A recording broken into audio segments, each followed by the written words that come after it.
താമസിച്ചത്? പൂജ കഴിഞ്ഞപ്പോ താമസിച്ചോ? പൂജ നടന്നില്ല ചന്ദ്രാമേ. അയ്യോ, നടന്നില്ലേ? അതെന്താ?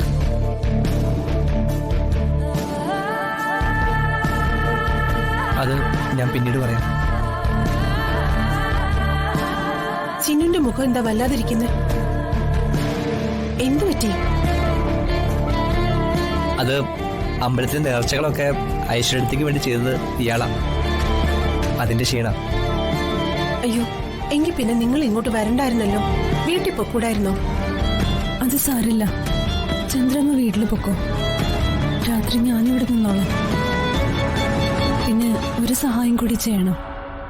നാളെ രാവിലെ ഒന്ന് വരണം. എനിക്ക് ഒരു സ്ഥലം വരെ പോണം. അതാ. ഞാൻ രാവിലെ ഇങ്ങ് വരാം. സീതയോട് പറഞ്ഞേക്ക് ഞാൻ ഇറങ്ങിയെന്ന്. എന്നാ ഞങ്ങൾ ഇറങ്ങട്ടെ. താൻ ക്യാൻറ്റീനിൽ ചെന്ന് എന്തെങ്കിലും വാങ്ങിച്ചു കഴിക്കും. ഞങ്ങൾ രാവിലെ ഇങ്ങ് വരാം.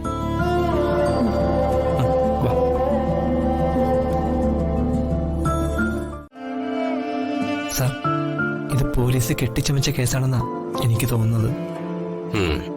എങ്ങനെയെങ്കിലും ദാസേറിനെ രക്ഷിച്ചെടുക്കണം സാർ. അല്ലെങ്കിൽ ആ നിരപരാധിയായ പാവ മനുഷ്യൻ ചെയ്യാത്ത കുറ്റത്തിന് ജയിലിൽ കിടക്കേണ്ടി വരും.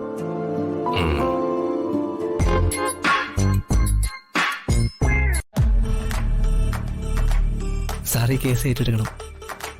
എന്നിട്ട് സത്യാവസ്ഥ പുറത്തുകൊണ്ടുവരണം. നരേന്ദ്രൻ എന്നാളുടെ ഇതിലെ പങ്കു പറയണം.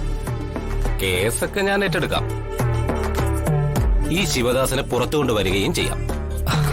Thank you sir. Thank you very much. ഈ കയ്യിൽ കിടക്കുന്ന വാച്ച് കൊള്ളാമല്ലോ. എന്റെ മോന് ഇതുപോലൊരെണ്ണം വേണമെന്ന് പറഞ്ഞായിരുന്നു. റെയർ പീസാണല്ലേ? അതെ, അമ്മ ഗിഫ്റ്റ് തന്നതാ. ഞാൻ കേസ് ഏറ്റെടുക്കുമ്പോഴേ നല്ലൊരു തുക നിങ്ങൾ എനിക്ക് ഫീസായിട്ട് തരേണ്ടി വരും. അതിനു പകരം ഈ വാച്ച് തരാമോ?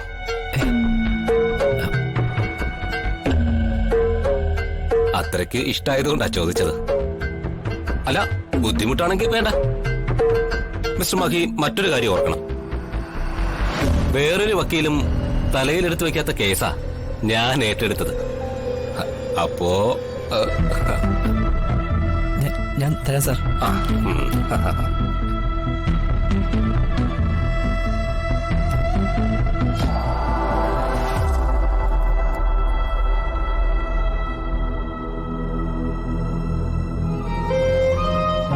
ഓം ഹ്രീം കുട്ടിച്ചാത്ത. ഇനി കണ്ണു തുറന്നേ.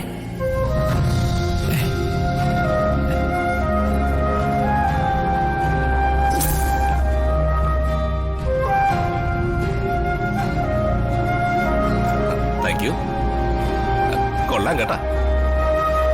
പിന്നെ മിസ്റ്റർ മഹി, ഇതില് കൃത്യം കണ്ടു എന്ന് പറയുന്ന സാക്ഷികളെ സ്വാധീനിക്കണം. അതിനവർക്ക് വല്ല പൈസയോ മറ്റോ കൊടുത്ത് ഒതുക്കിയാൽ മതി. പിന്നെ 2 ജാമ്യക്കാരും വേണം.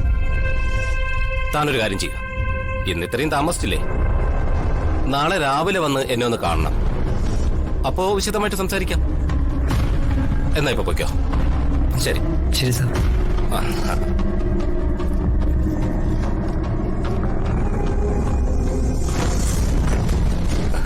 കൊള്ളാം.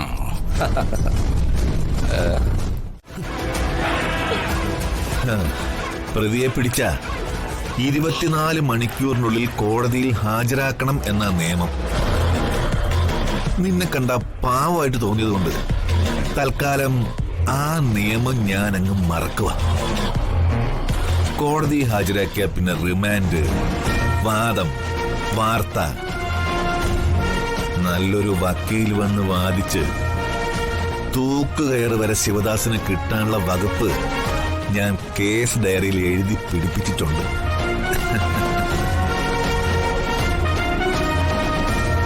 എന്തിനാ അത്രയും മെനക്കേട്? വാദിച്ച് കിട്ടുന്ന തൂക്കുകയർ ഒരു ചെലവും ഇല്ലാതെ ഫ്രീ ആയിട്ട് കിട്ടാനുള്ള സാധ്യത ഉള്ളപ്പോ എന്തിനാ നിയമവും കോടതിയും ഒക്കെ?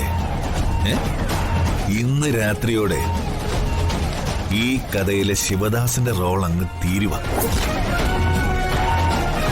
നിനക്ക് ശിക്ഷ വിധിക്കാനുള്ള ആള് ഇപ്പൊ വരും.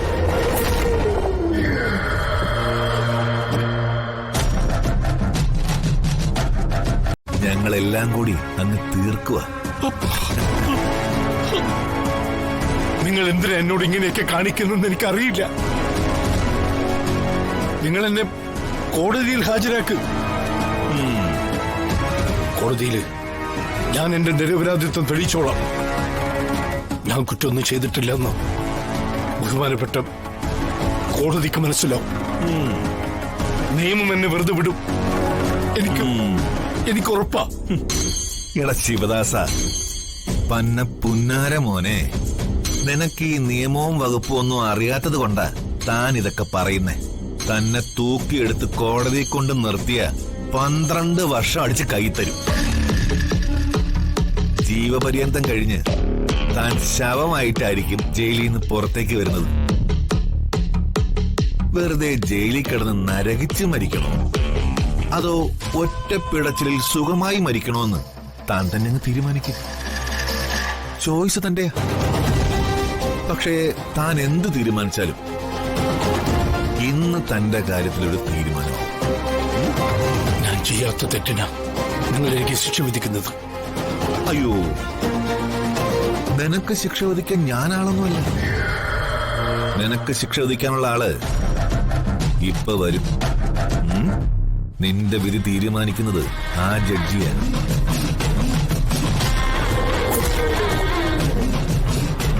പറയാനുള്ളതൊക്കെ അവിടെ ബോധിപ്പിച്ചാ മതി.